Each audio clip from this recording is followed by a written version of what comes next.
So I'm going to give you another exercise this week that will help with that. So what you're going to do, let's start with third finger. So I'm going to have you start with your third finger on the G string, and you're going to do your third finger across each string and back. Do you see what happens? As I'm on the G string, my elbow's under the E string. And then I go to the D string, now it's under A. Okay? So your elbow has to move your hand, and your thumb has to be the pivot, so that your fingers are the same on each string. Because if you keep your hand straight, your elbow straight, and move your fingers around, that means you have to put your finger in a different place on every string for the same placement. And that's really hard to do, okay? Especially when you're playing fast. So you want your third finger to feel the same on every string. So, okay, so we're going to start with C, which is third finger on G, and you're going to go C, breathe, tap all three fingers over, tap all three fingers over, tap all three fingers over, and then again.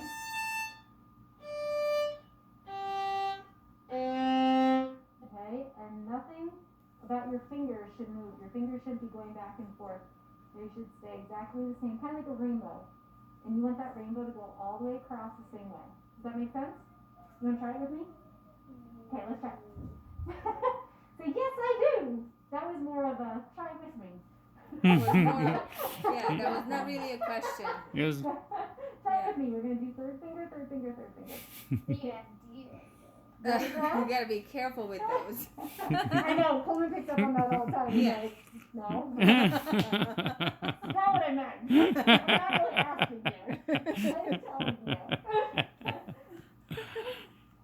Here, I'm going to bring this down a little bit. Here, let's go for a second. There we go. Is that better? Okay. Okay. So start with your third finger on the G string. And do you know what note that is? Third finger on G? I think it's A. Well, what comes after G? H. A, B. A. So it's A, B, A, B, C. C. Yep, that's right. So third finger. Yep, I'm just going to move your thumb back a little bit. There we go. Okay. And then. Oh. Yep, move that elbow over. There you go. Yep, make sure it just stays straight. Your elbow. Oh, oh, see how just that little bit of movement changes the note? There you go. And then this. Yep. Ah, make sure your elbow is right. Nope, you need to fix that a little bit. So get the G string.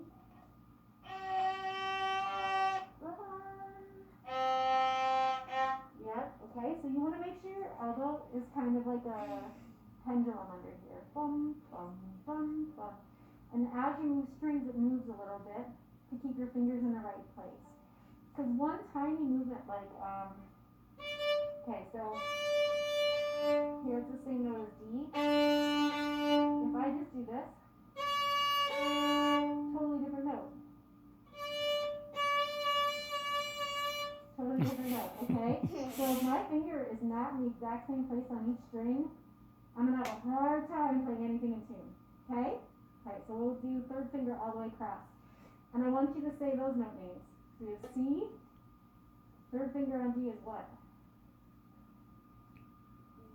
So we have G. yeah, G, so C, G, with third finger on A. D. Yep, and then third finger on E. A. Yeah, you know what's cool about that? A.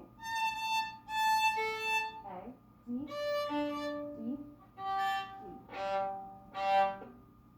So the third finger is the octave of the note below it. So third finger on the G string is D. The third finger on the G string is C. You don't have a C string. What if you played viola, you would? Okay, so okay, they're the octave of that. Okay, so we'll go 3, 3, 3 all the way across. So just make sure the elbow kind of moves underneath, not too much, but enough so that his finger doesn't have to change shape. The finger should be the same shape on every string. Where should I grab it? I don't know where. Yep, right there. Yep, there you go. All right, so I'll write that down. How did Go Tell and Rody go? See, that's what another thing that I